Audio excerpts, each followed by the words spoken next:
Hello friends, welcome to my YouTube channel. आज हम USA के औद्योगिक प्रदेश के बारे में बात करेंगे। इससे पहले के जो टॉपिक थे उसमें हमने यूएसए के जितने भी हमारे लिए इस बार एग्जाम से रिलेटेड जितने भी इंपॉर्टेंट टॉपिक थे वो सारे हम कर चुके हैं। लास्ट टॉपिक हमारा यूएसए के औद्योगिक प्रदेश है और एग्जाम की दृष्टि से ये भी बड़ा महत्वपूर्ण टॉपिक है।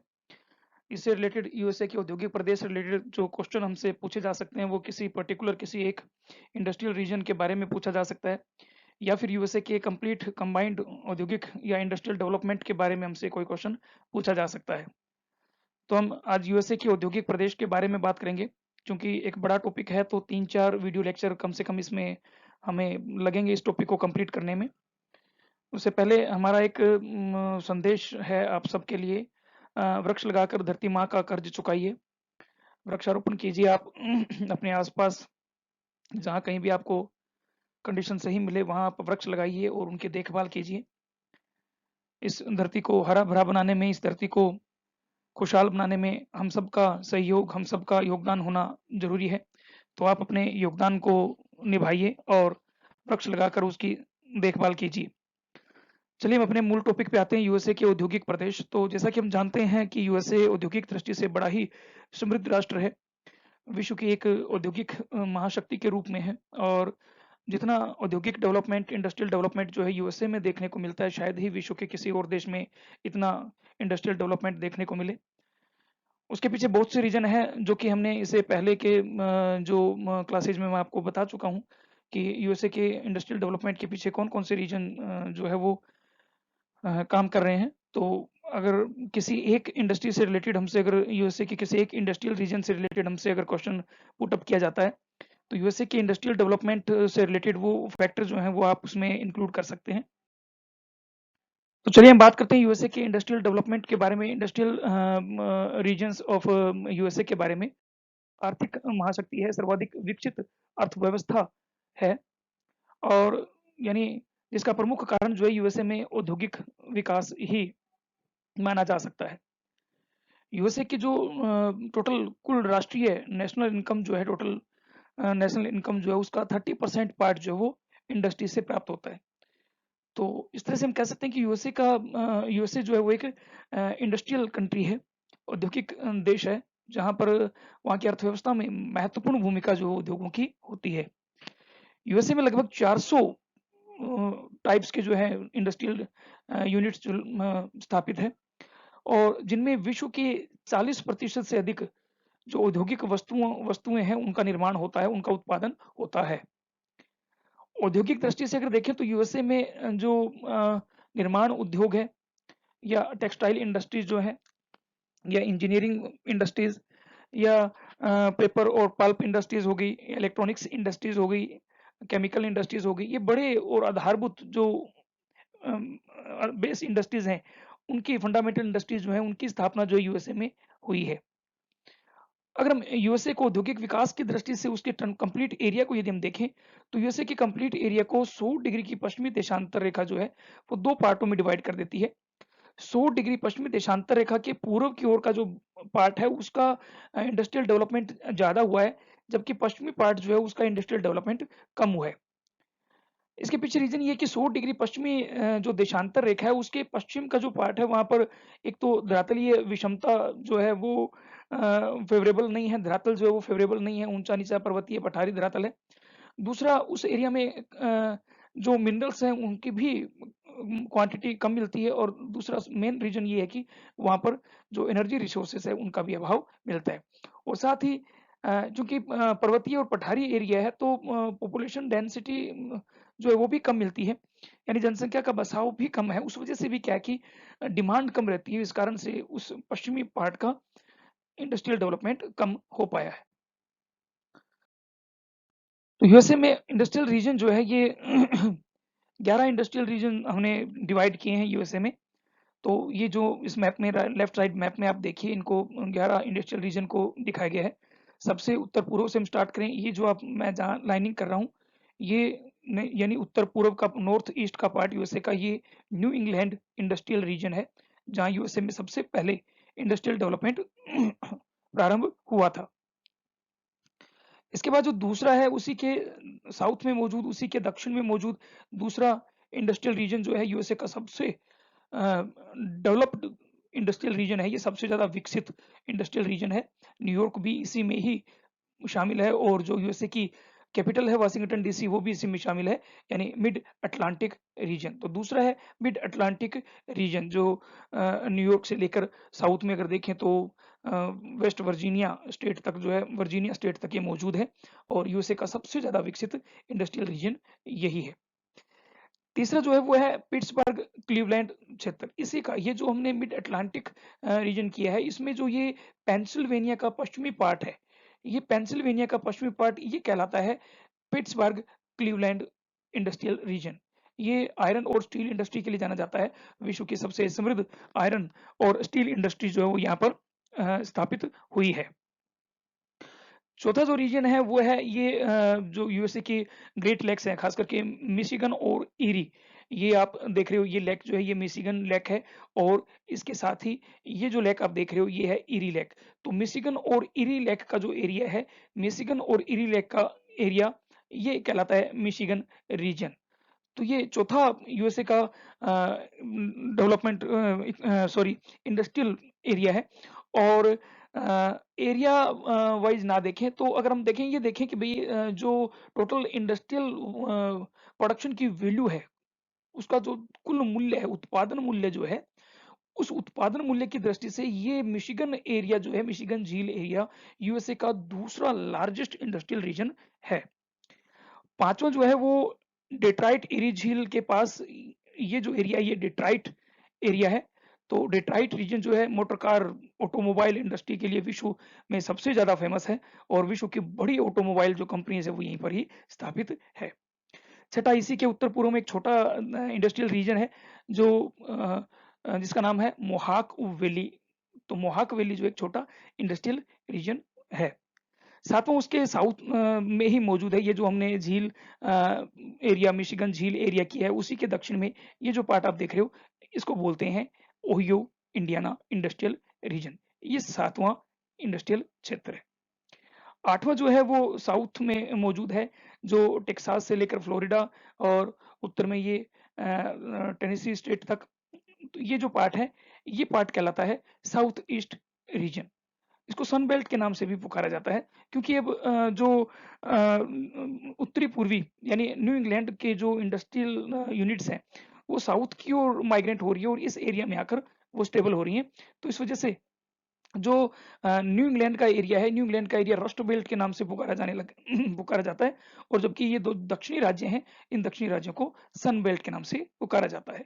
तो आठवां साउथ ईस्ट रीजन जो कि टेक्सास से लेकर फ्लोरिडा और ऊपर लुसियाना, अलाबामा और ओक्लाहोमा स्टेट, इन क्षेत्रों में ये फैला हुआ है।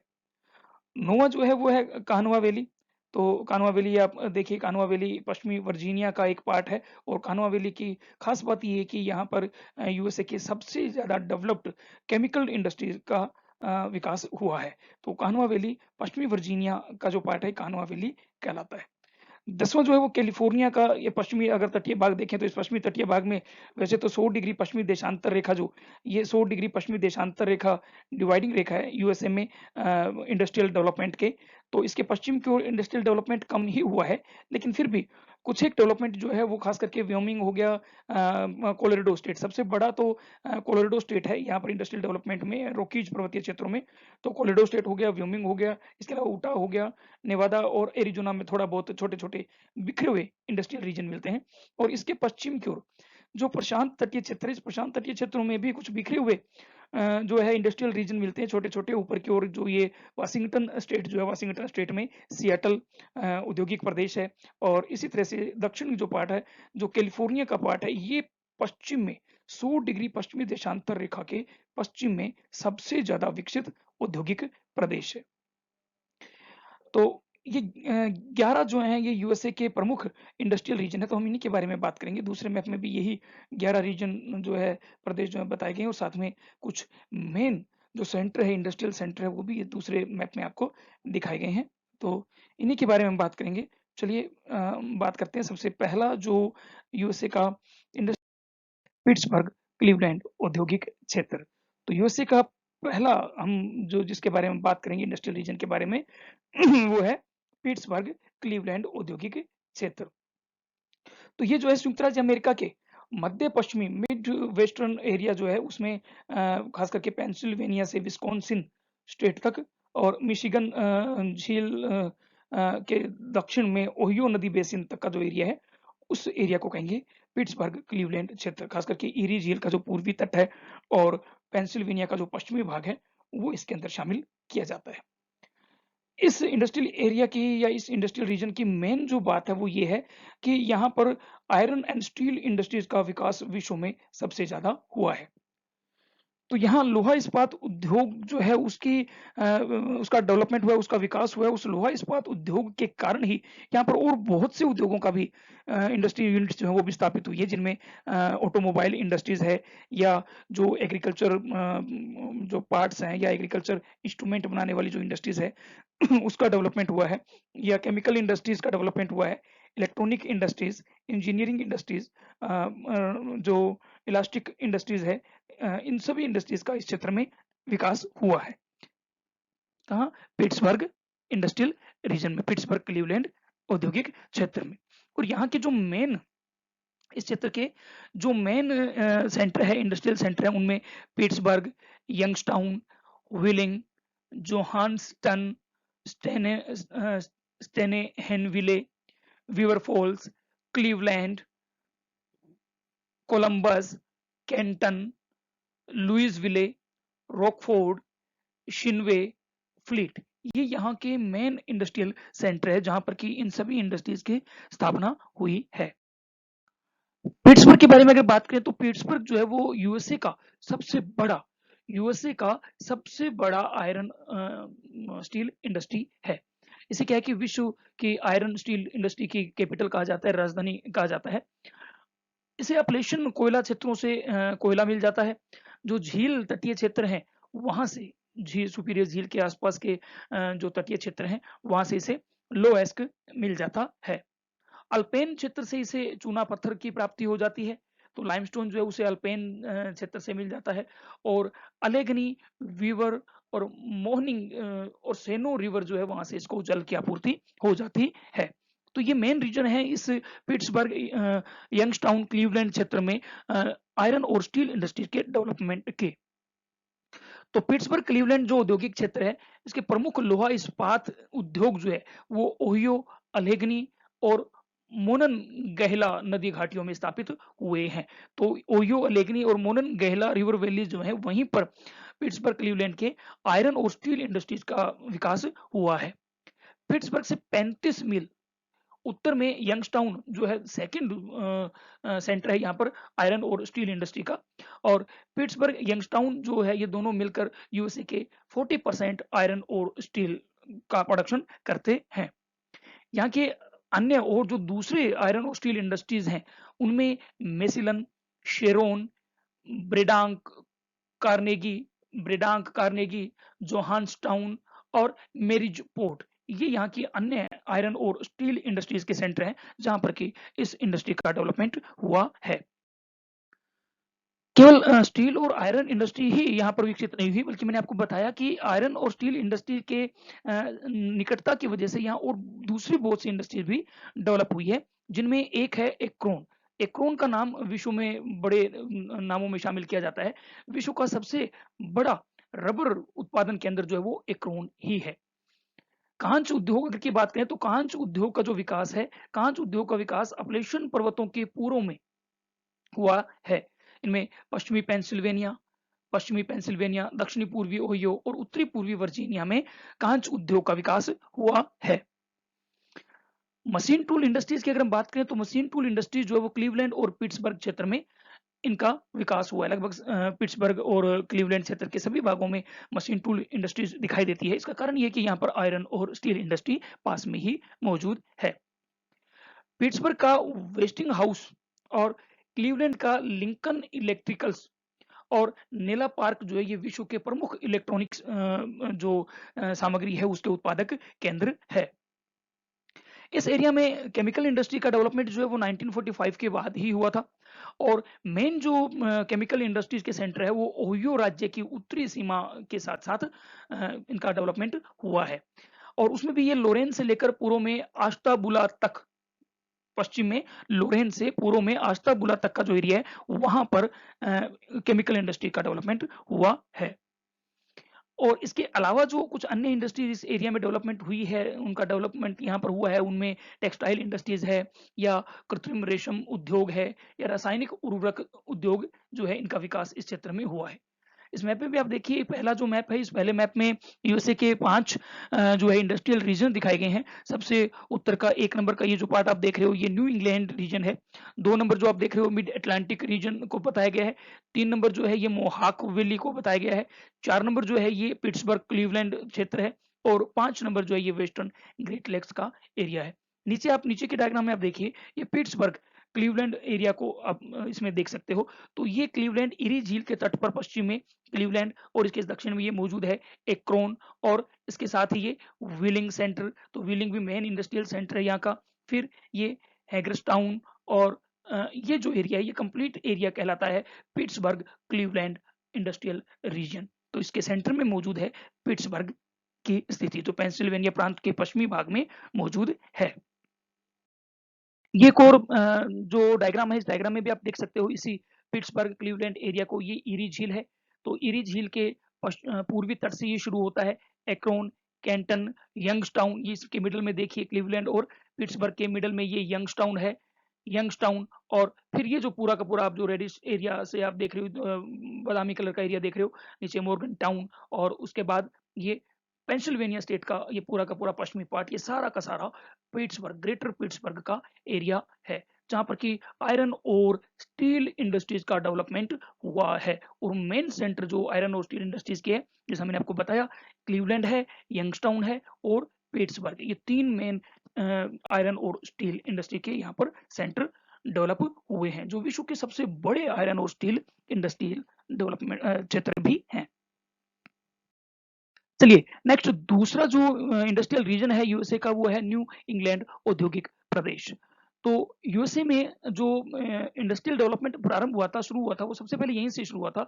तो संयुक्त राज्य अमेरिका में 18वीं सदी में औद्योगिकरण की शुरुआत जो है, स्टार्टिंग जो वो इसी न्यू इंग्लैंड एरिया से ही हुई थी।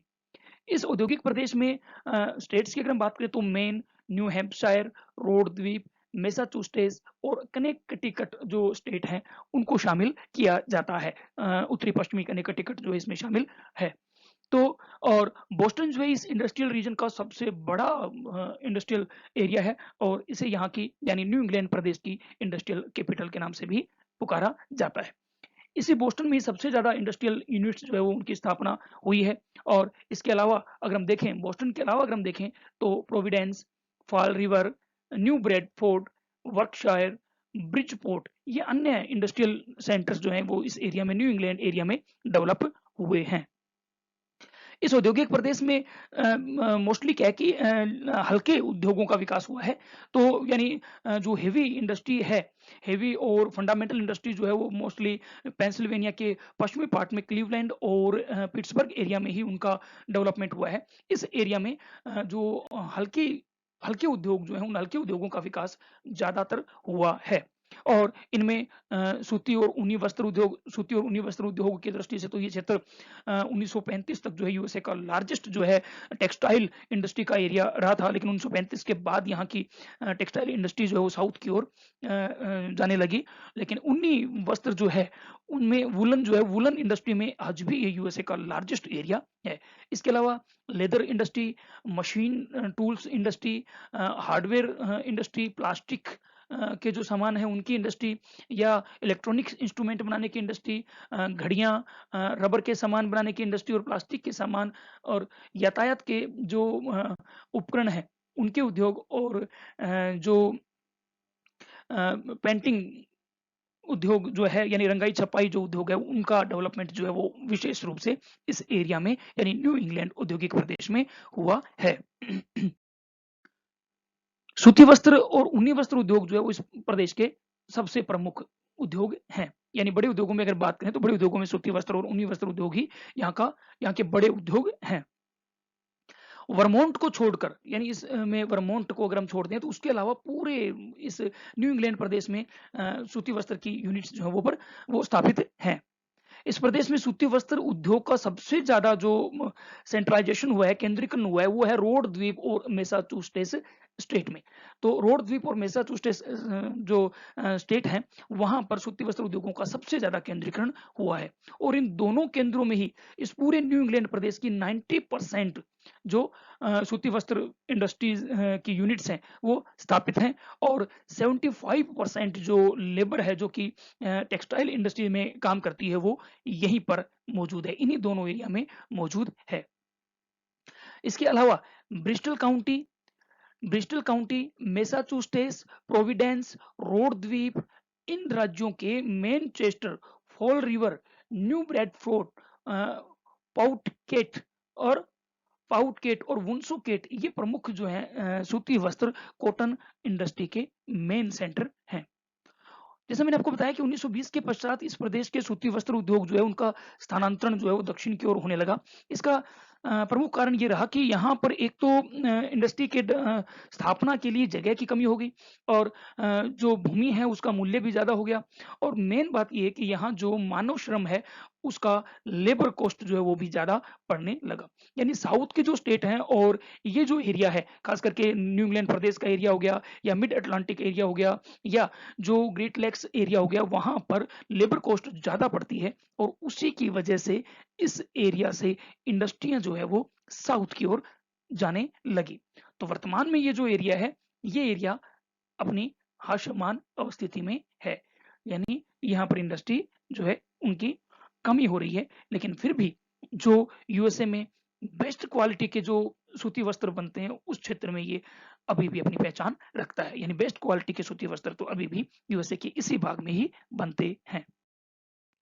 ऊनी वस्त्र उद्योग की दृष्टि से भी ये प्रदेश जो है यूएसए का हृदय कहलाता है। ऊनी वस्त्र, या हालांकि सूती वस्त्र उद्योग की जो इंडस्ट्री है वो यहाँ पर उनका अब अभाव सा हो रहा है, या फिर वो दक्षिण की ओर जा रही है, लेकिन ऊनी वस्त्र की दृष्टि से ये यूएसए का हृदय कहलाता है। इस प्रदेश में स्थानीय जो है लोकल जो वूलन है उसके साथ साथ विदेशों से आयात भी की जाती है ऊन, और उस पर आधारित वूलन इंडस्ट्री का यहाँ पर डेवलपमेंट किया गया है। बोस्टन यहाँ का सबसे प्रमुख जो है बंदरगाह है, और यहाँ ऊन बंदरगाह है, और जो देश में टोटल यूएसए में जितनी वूलन का यूज होता है, जितनी वूलन का कंजप्शन होता है, उसका 60% से ज्यादा जो है वो अकेला बोस्टन ही इंपोर्ट करता है।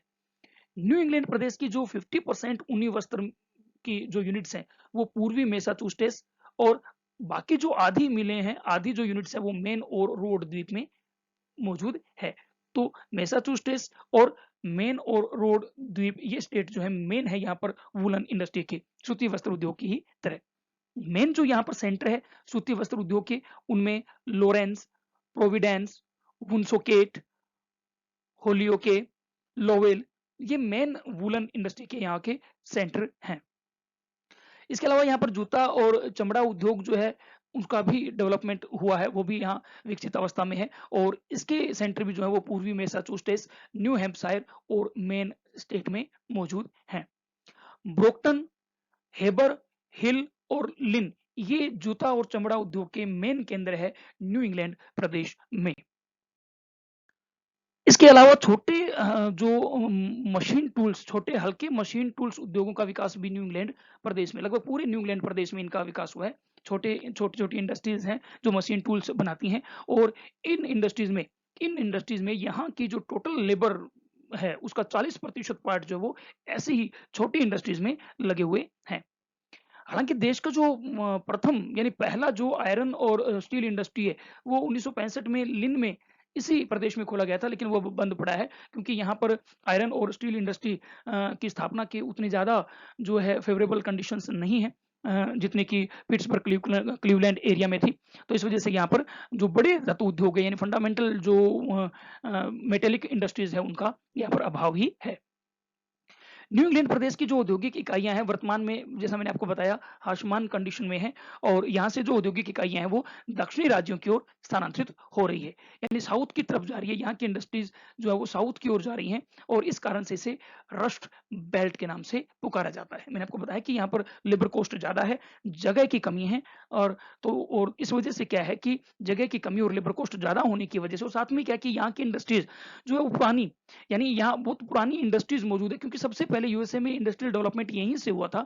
तो यहाँ की जो इंडस्ट्रियाँ हैं वो अभी भी पुरानी जो टेक्निक्स है उस पुरानी टेक्निक पर ही चल रही हैं। तो पुरानी टेक्निक पर चलने की वजह से साउथ की जो न्यू टेक्निक पर बेस्ड जो इंडस्ट्रीज है उसमें उसके साथ कंपटीशन में ये मुकाबला नहीं कर पाती। इस वजह से यहाँ से इंडस्ट्रीज बंद होकर साउथ की ओर ट्रांसफर हो रही हैं। तो दूसरा उसका मेन कारण जो है वो महंगी श्रमिक दरें हैं, लेबर कॉस्ट यहाँ पर ज्यादा पड़ती है, इस वजह से यहाँ की इंडस्ट्रीज साउथ की ओर जा रही हैं। ये आप देखिए इसके प्रमुख औद्योगिक केंद्र न्यू इंग्लैंड प्रदेश के प्रमुख औद्योगिक केंद्रों के बारे में बताया गया साथ में इस मैप में आपको ये न्यू इंग्लैंड प्रदेश के बारे में बताया गया है। तो ये इस मैप में देखिए ये जो राउंड रेड में आप देख रहे हो ये है न्यू इंग्लैंड प्रदेश और टेक्सटाइल बड़े अक्षरों में लिखा गया है टेक्सटाइल इंडस्ट्री में यूएसए में ही नहीं बल्कि पूरे विश्व में ये अपनी पहचान रखता है। बेस्ट क्वालिटी के कॉटन जो वस्त्र है वो यहाँ पर बनते हैं। इसके अलावा वुलन इंडस्ट्री में तो यूएसए का ये हार्ट कहलाता ही है। और ये वो स्टेट हैं जिनमें कि ये इंडस्ट्रियल रीजन फैला हुआ है जिनमें मेन स्टेट हो गया, वर्मोंट स्टेट हो गया, न्यू हैम्पशायर हो गया, मैसाचुसेट्स हो गया, कनेक्टिकट हो गया, रोड आइसलैंड हो गया। ये यहाँ के मेन जो है वो राज्य हैं जहाँ पर कि ये इस न्यू इंग्लैंड इंडस्ट्रियल रीजन का विस्तार है। और ये बोस्टन बंदरगाह जो है मैं आपको बता रहा था ये बोस्टन बंदरगाह इस एरिया का इंडस्ट्रियल कैपिटल ये कहलाता है। और इसके मेन जो इंडस्ट्रियल सेंटर हैं इस क्षेत्र के उनमें Fall River, Boston, Providence, New Bradford, New Bradford, Lowell, Manchester, Worcester, Springfield, Hartford, Lawrence, New Haven, Bridgeport, जाक्टन ये इस एरिया के मेन इंडस्ट्रियल सेंटर हैं।